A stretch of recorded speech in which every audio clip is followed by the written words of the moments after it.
Hi hello ನಮಸ್ತೆ. ಅಪರೂಪಕ್ಕೆ 3 ತಿಂಗಳಿಗೋ 6 ತಿಂಗಳಿಗೋ ಈ ಥರ ಒಂದು ಟಿಫನ್ ಮಾಡ್ಕೊಳ್ತೀನಿ. ತುಂಬಾ ಚೆನ್ನಾಗಿರುತ್ತೆ. ಮತ್ತು ಇವತ್ತು ನನ್ನ ಮಗಳು ಸ್ಕೂಲಲ್ಲಿ ಆ್ಯನ್ಯುವಲ್ ಡೇ ಫಂಕ್ಷನ್ ಕೂಡ ಇತ್ತು. ಮೊದಲು ಟಿಫನ್ ಹೆಂಗೆ ಮಾಡೋದು ನೋಡ್ಕೊಂಬರೋಣ ಬನ್ನಿ. ಬಟರಿ ಚೀಸಿ ಮ್ಯಾಗಿ ಇದು.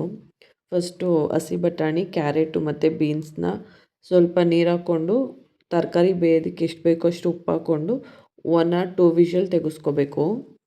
ಬೇಕು ಅಂದರೆ ಸ್ವೀಟ್ ಕಾರ್ನ್ ಕೂಡ ಯೂಸ್ ಮಾಡ್ಕೋಬೋದು. ಮಾಡ್ತಿರೋದೇ ಅನ್ಹೆಲ್ದಿಯಾಗಿ ಮ್ಯಾಗಿ.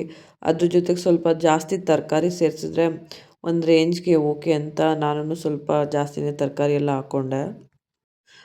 ಮೊದಲು ನಾನಿಲ್ಲಿ 1-2 ಸ್ಪೂನ್ ಬೆಣ್ಣೆ ಹಾಕ್ಕೊತಾ ಇದ್ದೀನಿ. ಅದು ಕರಗಿದ ಮೇಲೆ ಒಗ್ಗರಣೆಗೆ ಸಾಸಿವೆ ಮತ್ತು ಕರಿಬೇವು ಹಾಕ್ಕೊತಾ ಇದ್ದೀನಿ.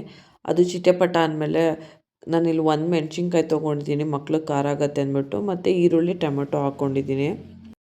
ಮತ್ತು ನಾವು ಆಲ್ರೆಡಿ ತರಕಾರಿಗೂ ಕೂಡ ಉಪ್ಪು ಹಾಕಿದ್ದೀವಿ, ಮತ್ತು ಮ್ಯಾಗಿ ಮಸಾಲದಲ್ಲೂ ಕೂಡ ಉಪ್ಪು ಖಾರ ಎಲ್ಲ ಇರುತ್ತೆ. ಸೊ ಅದಕ್ಕೋಸ್ಕರ ಈರುಳ್ಳಿ ಟೊಮೆಟೊಗೆ ಎಷ್ಟು ಬೇಕೋ ಒಂದು ಚಿಟಿಕೆ ಉಪ್ಪು ಹಾಕ್ಕೊಂಡು ಈರುಳ್ಳಿ ಸಾಫ್ಟ್ ಆಗೋ ತನಕ ಮತ್ತು ಟೊಮೊಟೊ ಸಾಫ್ಟ್ ಆಗೋ ತನಕ ಸ್ವಲ್ಪ ಫ್ರೈ ಮಾಡ್ಕೊಳ್ಳಿ.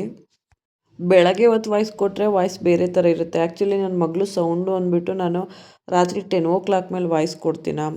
ಆವಾಗಲೇ ವಾಯ್ಸ್ ಬೇರೆ ಥರ ಇರುತ್ತೆ, ಒಂಥರ ಗಂಟ್ಲು ಕಟ್ಕೊಂಡಿರೋ ಥರ. ಯಾಕೆ ಅಂತ ನನಗೂ ಗೊತ್ತಿಲ್ಲ. ಯಾರಿಗಾದ್ರೂ ಗೊತ್ತಿದ್ದರೆ ಕಮೆಂಟ್ ಮಾಡಿ. ಈರುಳ್ಳಿ ಟೊಮೊಟೊ ಸಾಫ್ಟ್ ಆದಮೇಲೆ ಆವಾಗಲೇ ಬೇಯಿಸ್ಕೊಂಡಿರೋ ತರಕಾರಿನ ನೀರು ಸೇರಿಸ್ಬಿಟ್ಟು ಹಾಕ್ಕೊಳ್ಳೋಣ. ಅದನ್ನು ನೀಟಾಗಿ ಮಿಕ್ಸ್ ಮಾಡಿಬಿಟ್ಟು ಮತ್ತು ಮ್ಯಾಗಿ ಎಷ್ಟು ಮಾಡ್ತಿರ್ತೀರ ನೋಡಿ, ಅದಕ್ಕೆ ಎಷ್ಟು ನೀರು ಬೇಕೋ ಅಷ್ಟನ್ನು ಹಾಕ್ಕೊಂಡು ಚೆನ್ನಾಗಿ ಕುದಿ ಬರ್ಸ್ಕೊಳ್ಳಿ. ನೀರು ಚೆನ್ನಾಗಿ ಕುದಿ ಬಂದಮೇಲೆ ನೀವು ಎಷ್ಟು ಜನಕ್ಕೆ ಮಾಡ್ತಾಯಿದ್ದೀರೋ ನೋಡಿಕೊಂಡು ಮ್ಯಾಗಿನ ಸೇರಿಸ್ಕೊಳ್ಳಿ. ಡೈಲಿ ಬೇಸಿಸಲ್ಲಂತೂ ಯಾರೂ ತಿನ್ನೋಕೆ ಹೋಗಬೇಡಿ, ಇದೆಲ್ಲ ನಿಜವಾಗ್ಲೂ ಹೆಲ್ತ್ಗೆ ಒಳ್ಳೆಯದಲ್ಲ. ಅದೇ ಹೇಳ್ತಿಲ್ವ 6 ತಿಂಗಳಿಗೆ ಈ ಥರ ಎಲ್ಲ ಆದರೆ ಓಕೆ. ಬಟ್ ನಾನು ಮುಂಚೆ ಎಲ್ಲ ಮಾಡ್ತಾಯಿದ್ದೆ ಅವಾಗವಾಗ. ಇವಾಗಂತೂ ನಾನು ಮಾಡೋದೇ ಇಲ್ಲ. ಮಕ್ಕಳಿದ್ದಾರೆ, ನನ್ನ ಮಗಳು ಕೇಳ್ತಾಳೆ, ಬಟ್ ನಾನು ಮಾಡಲ್ಲ, ಹೆಲ್ತ್ಗೆ ಒಳ್ಳೆಯದಲ್ಲ ಅಂತ. ಮ್ಯಾಗಿ ಹಾಕಿದ್ಮೇಲೆ ಇನ್ಸ್ಟಂಟ್ ಮಸಾಲ ಪೌಡರ್ ಕೊಟ್ಟಿರ್ತಾರಲ್ಲ ಅದನ್ನು ಸೇರಿಸ್ಕೊಳ್ಳಿ. ಅದನ್ನು ಸೇರಿಸ್ಕೊಂಡಾದ್ಮೇಲೆ ನೀಟಾಗಿ ಒಂದು ಮಿಕ್ಸ್ ಕೊಟ್ಬಿಟ್ಟು ಮ್ಯಾಗಿ 2 ಮಿನಿಟ್ಸಲ್ಲಂತೂ ಖಂಡಿತ ಯಾವತ್ತೂ ರೆಡಿ ಆಗೋಲ್ಲ. ಮಿನಿಮಮ್ ಒಂದು 5 to 10 ಮಿನಿಟ್ಸ್ ಅಂತೂ ಅದು ಬೇಯೋದಕ್ಕೆ ತೊಗೊಳ್ಳುತ್ತೆ. ಮ್ಯಾಗಿನ ಪ್ರೆಸ್ ಮಾಡಿದ್ರೆ ಮಾಮೂಲಿ ನೂಡಲ್ಸ್ ಎಲ್ಲ ಪ್ರೆಸ್ ಮಾಡಿದಾಗ ಹೆಂಗೆ ಸಾಫ್ಟ್ ಆಗುತ್ತೋ ಅಷ್ಟು ಸಾಫ್ಟ್ ಆಗೋ ತನಕ ನಾನು ಬೇಯಿಸ್ಕೊತೀನಿ. ಬೇರೆಯವರೆಲ್ಲ ಎಷ್ಟು ಹದಕ್ಕೆ ಬೇಯಿಸ್ಕೊತಾರೆ ಅಂತ ನನಗೆ ಗೊತ್ತಿಲ್ಲ. ನನಗೆ ಹಸಿ ಬಟಾಣಿ ಕಾಲದಲ್ಲಿ ನನಗೆ ಪಲಾವ್ ಆಗಲಿ, ಟೊಮೊಟೊ ಬಾತ್ ಆಗಲಿ ಅಥವಾ ಪಲ್ಯಗಳಾಗಲಿ ಈ ಥರ ಏನೇ ಮಾಡಿದ್ರು ನಂಗೆ ಹಸಿ ಬಟಾಣಿ ಹಾಕಿದ್ರೇ ತುಂಬ ಇಷ್ಟ ಆಗೋದು. ನನ್ನ ಕಸಿನ್ ಇದ್ದಾಳೆ, ಇವಾಗ ಹಸಿ ಬಟಾಣಿ ಅದು ಸೀಸ್ನಲ್ಲಿ ಸಿಗೋದು, ಅದಂತೂ ಯಾವಾಗಲೂ ಸಿಗೋಲ್ಲ. ಅವಳಿಗೆ ಈ ಕಾಲದಲ್ಲೂ ಒಣಗಿರೋ ಬಟಾಣಿನ ನೆನೆಸ್ಬಿಟ್ಟು ಹಾಕಿ ಮಾಡಿದ್ರೇ ಪಲಾವು, ಟೊಮೊಟೊ ಬಾತ್ ಎಲ್ಲ ಇಷ್ಟ ಆಗೋದಂತೆ. ನನಗಂತೂ ಹಸಿ ಬಟಾಣಿ ಸಿಕ್ಕಾಪಟ್ಟೆ ಇಷ್ಟ. ಆಮೇಲೆ ನೀವು ಚೀಸ್ನ ಬೇಕಂದರೆ ಫುಲ್ ಏನು ಮಾಡಿರ್ತೀರ ಅದು ಅಷ್ಟಕ್ಕೂ ಮೇಲೆ ಹಾಕ್ಬಿಟ್ಟು ಮಿಕ್ಸ್ ಮಾಡಿಕೊಂಡ್ರೂ ಆಗುತ್ತೆ. ಅಥವಾ ತಟ್ಟೆಗೆ ಸರ್ವ್ ಮಾಡಿಬಿಟ್ಟು ಅವಾಗ ಚೀಸ್ ಹಾಕಿದ್ರೂ ನಡೆಯುತ್ತೆ. ಬಿಸಿ ಇರುತ್ತಲ್ಲ ಚೀಸು ಕರಗತ್ತೆ. ಅಪರೂಪಕ್ಕೆ ಈ ಥರ ಮಕ್ಳಿಗೆ ಮಾಡಿಕೊಡಿ, ಪರವಾಗಿಲ್ಲ, ಬಟ್ ಡೈಲಿ ಮಾಡಿಕೊಡ್ಬೇಡಿ.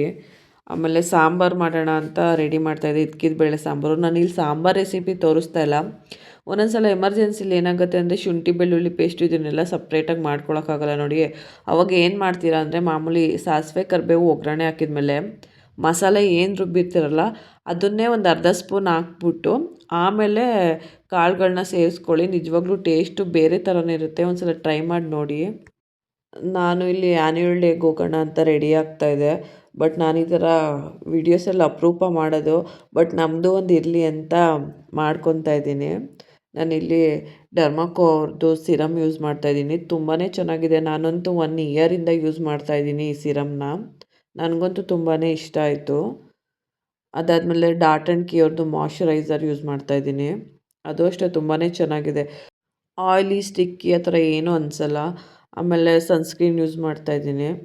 ಅದು ನನ್ನ ಫ್ರೆಂಡು ಡಾಟ್ ಆ್ಯಂಡ್ ಕಿನೇ ಯೂಸ್ ಮಾಡು ಚೆನ್ನಾಗಿದೆ ಅಂತ ಹೇಳ್ತಾ ಇದ್ದಾಳೆ. ಬಟ್ ನಂಗೆ ಲ್ಯಾಕ್ಮಿ ಏನು ಚೆನ್ನಾಗಿಲ್ಲ ಅಂತ ಏನು ಅನ್ನಿಸ್ಲಿಲ್ಲ, ಅದು ಚೆನ್ನಾಗಿದೆ. ಈಗ ಇದೆಯಲ್ಲ ಏನಕ್ಕೆ ವೇಸ್ಟ್ ಮಾಡೋದು, ಆಮೇಲೆ ಖಾಲಿ ಆದಮೇಲೆ ತೊಗೊಂಡು ನೋಡೋಣ, ಒಂದು ಸಲ ಟ್ರೈ ಮಾಡೋಣ ಅಂತ ಅಂದ್ಕೊಂಡು ಸುಮ್ಮನಾದೆ. ಆ್ಯಕ್ಚುಲಿ ನನ್ನ ಫೇಸು ಅಷ್ಟೇ ರಿಯಲಾಗೂ ವಿತೌಟ್ ಮೇಕಪ್ಪು ಚೆನ್ನಾಗಿದೆ. ಬಟ್ ಬೇಸಿಕ್ಸ್ ಅಂತೂ ದಿನ ಸಿರಮ್ಮು, ಮಾಯ್ಶ್ಚರೈಸರು, ಸನ್ಸ್ಕ್ರೀನ್ ಅಂತೂ ಡೈಲಿ ಅಪ್ಲೈ ಮಾಡ್ತೀನಿ. ಮುಂಚೆ ಒಂದು ಡಾರ್ಕ್ ಸ್ಪಾಟ್ಸ್ ಏನೂ ಇರಲಿಲ್ಲ. ಈಗ ಮಕ್ಕಳಾದ್ಮೇಲೆ ಸ್ವಲ್ಪ ಅದ್ರ ಬಗ್ಗೆ ಕೇರ್ ಎಲ್ಲ ಕಮ್ಮಿ ಆಗಿದ್ದರಿಂದ ಅಲ್ಲಲ್ಲಿ ಕೆನ್ನೆ ಮೇಲೆಲ್ಲ ಒಂದು ಡಾರ್ಕ್ ಸ್ಪಾಟ್ಸು ಬರ್ತಾ ಇದೆ. ನಾವಂತೂ ಬೇರೆಯವ್ರ ಥರ 1 ಇಂಚ್ ಮೇಕಪ್ ಎಲ್ಲ ಏನು ಹಾಕ್ಕೊಳಲ್ಲ. ಕನ್ಸೀಲರ್ ಅಂತೆ, ಕರೆಕ್ಟರ್ ಅಂತೆ, ನಿಜವಾಗ್ಲೂ ಅದೆಲ್ಲ ನನ್ನ ಹತ್ರ ಇಲ್ಲಕ್ಕೂ ಇಲ್ಲ. ಸ್ವಲ್ಪ ಮಾರ್ಸ್‌ದು ಒಂದು 3-4 ಡ್ರಾಪು ಫೌಂಡೇಶನ್ ತೊಗೊಂಡು ಹಚ್ಕೊಂಡು, ಒಂದು ಸ್ವಲ್ಪ ಐಲೈನರು, ಕಾಜಲ್ಲು ಹಾಕ್ಕೊಂಡು ಅದ್ರ ಮೇಲೆ ಕಾಂಪ್ಯಾಕ್ಟ್ ಪೌಡರ್‌ನ ಮೆತ್ಕೊಂಡು ಒಂಚೂರು ಐಬ್ರೋ ಫಿಲ್ ಮಾಡ್ಕೊತಾ ಇದ್ದೀನಿ. ನನ್ನ ಐಬ್ರೋ ಚೆನ್ನಾಗಿದೆ. ಬಟ್ಟು ಮೇಕಪ್ ಆದಮೇಲೆ ಒಂಚೂರು ಡಾರ್ಕಾಗಿ ಐಬ್ರೋ ಫಿಲ್ ಮಾಡಿದ್ರೆ ತುಂಬಾ ಚೆನ್ನಾಗಿ ಕಾಣುತ್ತೆ ಫೇಸು. ನಾನು ಆ್ಯಕ್ಚುಲಿ ಐಬ್ರೋ ಮಾಡಿಸೋದೇ ವರ್ಷಕ್ಕೊಂದ್ಸಲ, 2 ವರ್ಷಕ್ಕೊಂದ್ಸಲ, ತುಂಬ ಕ್ಲೋಸ್ ಸರ್ಕಲಲ್ಲಿ ಯಾವುದಾದ್ರೂ ಫಂಕ್ಷನ್ ಇದ್ದರೆ ಅಷ್ಟೇ. ಒಬ್ಬೊಬ್ಬರು ಮಾಡಿದ್ರೆ ಏನು ಗೊತ್ತಾ, ಹಾಳು ಮಾಡಿಬಿಡ್ತಾರೆ. ನಂಗೆ ಅದಕ್ಕೆ ಇಷ್ಟನೇ ಆಗಲ್ಲ. ನಾನು ತುಂಬ ಕ್ಲೋಸು ಸರ್ಕಲಲ್ಲಿರೋ ಫಂಕ್ಷನು, ಗೃಹ ಪ್ರವೇಶ, ಮದುವೆ ಅಥವಾ ನಮ್ಮನೆ ಫಂಕ್ಷನ್ ಏನಾದರೂ ಇದ್ದರೆ ನಾನು ಮಾಡಿಸ್ತೀನಿ. ಇಲ್ಲಾಂದರೆ ಮಾಡ್ಸೋದಕ್ಕೇ ಹೋಗಲ್ಲ. ಪಾರ್ಲರ್ ಕಡೆ ಮುಖ ಹಾಕೋದೂ ಕೂಡ ಅಪರೂಪನೇ ನಾನು. ನಮಗೆ ನಾವು ಮೇಕಪ್ ಮಾಡ್ಕೊಂಡ್ರೂ ಚೆನ್ನಾಗೇ ಕಾಣಿಸ್ತೀವಿ. ಯಾರೇನು ಅಂದ್ಕೊಂಡ್ರು. ನಾನು ಸ್ವಲ್ಪ ಬ್ಲಾಕ್ ಇದ್ದೀನಿ, ಕಣ್ಣು ಸ್ವಲ್ಪ ರೆಡ್‌ಗಿದೆ, ಎಲ್ಲೋ ಇದೆ, ಯಾರೇನಂದ್ರೂ ನಮಗೆ ನಾವೇ ಬ್ಯೂಟಿಗಳು. ನನಗಂತೂ ಸೀರೆ ಹಾಕ್ಕೊಂಡಾಗ ಅಥವಾ ಕುರ್ತಿ ಹಾಕ್ಕೊಂಡಾಗಂತೂ ತುಂಬ ದೊಡ್ಡ ಬಿಂದಿ ಇಡೋಕ್ಕೆ ತುಂಬಾ ಇಷ್ಟ ಆಗುತ್ತೆ. ನಾನು ಇದಕ್ಕಿಂತ ದೊಡ್ಡ ಬಿಂದಿ ಕೂಡ ಇಡ್ತೀನಿ. ಬಟ್ ನನ್ನ ಮಗಳು ತೊಗೊಂಡದ್ದು ಎಲ್ಲಿ ಬಿಸಾಕಿದ್ದಾಳೆ ಬಿಂದಿ ಕವರ್‌ನ ಅಂತ ಗೊತ್ತಿಲ್ಲ. ಈಗ ರೀಸೆಂಟಾಗಿ ಮೊನ್ನೆ ತೊಗೊಂಡು ಬಂದಿದ್ದೆ, ಕೈಗೆ ಸಿಕ್ತು, ಇಟ್ಕೊತಾ ಇದ್ದೀನಿ. ಈ ಸೀರೆ ಇದೆ ಫಸ್ಟ್ ಟೈಮ್ ಉಟ್ಕೊತಾ ಇರೋದು. ಚೈತ್ರ ಸ್ಯಾರಿ ಕಲೆಕ್ಷನ್ ಅನ್ನೋ ಒಂದು ಪೇಜಿಂದ ತೊಗೊಂಡಿದ್ದು, ಇನ್ಸ್ಟಾಗ್ರಾಮ್ ಪೇಜಿಂದ. ತುಂಬಾ ಚೆನ್ನಾಗಿದೆ ಸ್ಯಾರಿ. 1700 ಪೇ ಮಾಡಿದೆ. ಸ್ಯಾರಿ ಬ್ಲ್ಯಾಕು ಮತ್ತು ವೈಟ್ ಕಾಂಬಿನೇಷನಲ್ಲಿದೆ. ಮಧ್ಯದಲ್ಲಿ ನಮ್ಮದು ಹಂಪಿದು ಚಿತ್ರಣಗಳೆಲ್ಲ ಬಿಡಿಸಿದ್ದಾರೆ. ತುಂಬಾ ಚೆನ್ನಾಗಿದೆ. ಅದನ್ನಿಷ್ಟಾಗೆ ಫಸ್ಟ್ ನನ್ನ ಹಸ್ಬೆಂಡ್ ಇಷ್ಟಪಟ್ಟರು. ಆಮೇಲೆ ನಾನು ನೋಡೋಣ ಇರು ಚೆನ್ನಾಗಿದೆ ಅಂದ್ಬಿಟ್ಟು ತೊಗೊಂಡೆ. ಬಟ್ ಉಟ್ಮೇಲಂತೂ ಸೀರೆ ತುಂಬಾ ಚೆನ್ನಾಗಿದೆ. ಇದು ಮುಂಚೆನೇ ಬ್ಲಾಕ್ ಬ್ಲೌಸು ಬೇರೆ ಯಾವುದಕ್ಕೂ ಹೊಲ್ಸಿದ್ದೆ. ಅದಕ್ಕೆ ಇದಕ್ಕೇನು ಎಕ್ಸ್ಟ್ರಾ ಹೊಲ್ಸೋದು ಬೇಡ, ಇದೇ ಮ್ಯಾಚ್ ಆಗುತ್ತೆ ಅಂದ್ಬಿಟ್ಟು ಸೇಮ್ ಕಾಂಬಿನೇಷನ್ ಕೂಡ ಅದೇ ಇತ್ತು, ವರ್ಕ್ ಮಾಡಿಸಿರೋದು ಕೂಡ. ಅದನ್ನೇ ಹಾಕ್ಕೊತಾ ಇದ್ದೀನಿ. 3-4 ಸ್ವೆಟ್ ಪ್ಯಾಡ್ಗಳನ್ನ ಯೂಸ್ ಮಾಡಿದ್ರೂ ನಾನು ಎಲ್ಲ ರೇಷ್ಮೆ ಸೀರೆ ಬ್ಲೌಸ್ಗಳನ್ನು ಹಾಳಾಗಿದೆ, ಅಷ್ಟು ಸ್ವೆಟ್ ಆಗ್ತೀನಿ. ಇದಕ್ಕೆ ಏನು ಸೊಲ್ಯೂಷನ್ ಅಂತ ನನಗಂತೂ ಗೊತ್ತಿಲ್ಲ. ಯಾರಾದರೂ ಗೊತ್ತಿದ್ದರೆ ಕಮೆಂಟ್ ಮಾಡಿ. ಸ್ಯಾರಿ ಹೇಗಿದೆ, ಔಟ್ಲುಕ್ ಹೇಗಿದೆ ಅಂತಲೂ ಕಮೆಂಟ್ ಮಾಡಿ. ನಾವು ರೆಡಿಯಾಗಿ 11:30ಗೇ ಬನ್ನಿ ಅಂತ ಹೇಳಿದರು. ಬಟ್ ನಾವು ಹೋಗಿದ್ದು 12:30ಗೆ. ಆದ್ರೂ ಪ್ರೋಗ್ರಾಮ್ ಏನು ಇನ್ನೂ ಶುರುವಾಗಿರಲಿಲ್ಲ. ನಾವು ಹೋಗಿ ಅರ್ಧ ಮುಕ್ಕಾಲು ಗಂಟೆ ಆದಮೇಲೆ ಪ್ರೋಗ್ರಾಮ್ ಶುರುವಾಗಿದ್ದು. ವಸಂತ್ ನಗರ್ ಅಂಬೇಡ್ಕರ್ ಭವನಲ್ಲಿ ಪ್ರೋಗ್ರಾಮ್ ಇದ್ದಿದ್ದು. ಇದು ನನ್ನ ಮಗಳು ಕ್ಲಾಸ್ದು ಗ್ರೂಪ್ ಫೋಟೋ. ಮತ್ತು ಇವ್ರದ್ದು ಇದೆಲ್ಲ ಅವ್ರ ಡ್ಯಾನ್ಸ್ ಡ್ರೆಸ್ಸು. ಚೆನ್ನಾಗಿ ಕಾಣಿಸ್ತಾ ಇದ್ರು ಆ್ಯಕ್ಚುಲಿ ಎಲ್ಲ ಮಕ್ಕಳು. ಇವನು ನನ್ನ ಮಗಳು ಫ್ರೆಂಡು, ಕೃಷಿಗೌಡ ಅಂತ. ಸ್ಮಾರ್ಟ್ ಬಾಯ್ ಅವನು. ಡ್ಯಾನ್ಸ್ ಅಂತೂ ನೋಡೋದಕ್ಕೆ ಕ್ಯೂಟಾಗಿತ್ತು ಮತ್ತು ಕಾಮಿಡಿ ಆಗಿತ್ತು ಅಂತಲೇ ಹೇಳ್ಬೋದು. ಅಲ್ಲಿ 1-2 ಮಕ್ಕಳು ಮಾತ್ರ ಮೇಡಮ್ ಏನು ಡ್ಯಾನ್ಸ್ ಹೇಳ್ಕೊಟ್ಟಿದ್ದಾರೋ ಅದನ್ನು ನೀಟಾಗಿ ಮಾಡ್ತಾಯಿದ್ರು. ನನ್ನ ಮಗಳು ದಿನ ಬರೋಳು ಸ್ಕೂಲಿಂದ, ಅಮ್ಮ ಸಾಂಗ್ ಹಾಕಮ್ಮ, ಹೂವೆ ಹೂವೆ ಡ್ಯಾನ್ಸ್ ಮಾಡ್ತೀನಿ, ಮ್ಯಾಮ್ ಹೇಳ್ಕೊಟ್ಟಿದ್ದಾರೆ ಅಂತ ಮನೇಲಿ ನೀಟಾಗಿ ಮಾಡೋಳು. ಫುಲ್ಲು ಮ್ಯಾಮ್ ಏನು ಹೇಳ್ಕೊಟ್ಟಿದ್ದಾರೋ ಆ ಡ್ಯಾನ್ಸ್ಗೆ ಸ್ಟೆಪ್ಗಳನ್ನ ಎಲ್ಲನೂ. ಬಟ್ ಇಲ್ಲೇನು ಮಾಡೋಳು ಅಂದರೆ ಯಾವುದಾದ್ರೂ ಒಂದಿಷ್ಟು ಬಿಟ್ಟು ಬಂದಾಗ ಡ್ಯಾನ್ಸ್ ಮಾಡೋಳು.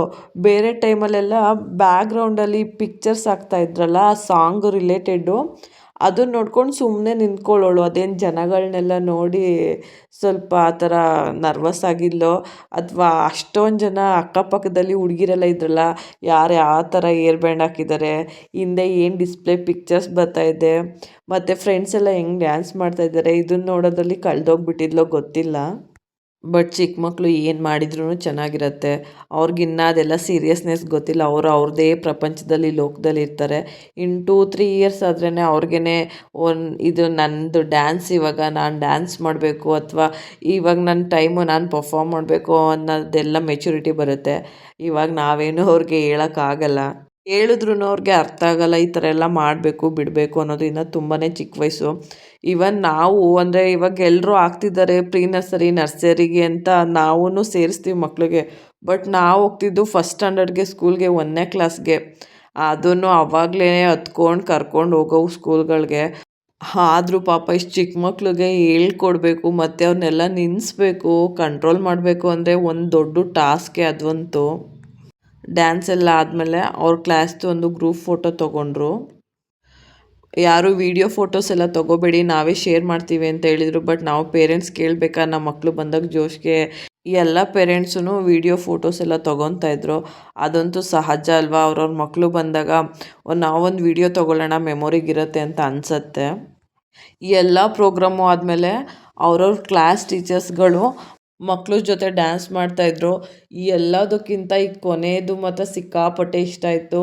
ಟೀಚರ್ಸ್ದು ಮಕ್ಳದ್ದು ಕಾಂಬಿನೇಷನ್ ಡ್ಯಾನ್ಸು ತುಂಬ ಎನರ್ಜಿಟಿಕ್ ಆಗಿತ್ತು. ಯಾರೆಲ್ಲ ವಿಡಿಯೋ ನೋಡ್ತಾ ಇದ್ದೀರೋ ನನ್ನ ಚಾನಲ್ಗೆ ಸಬ್ಸ್ಕ್ರೈಬ್ ಮಾಡಿಕೊಂಡು ವಿಡಿಯೋ ನೋಡಿ ಒಂದು ಲೈಕ್ ಮಾಡಿ. Thank you.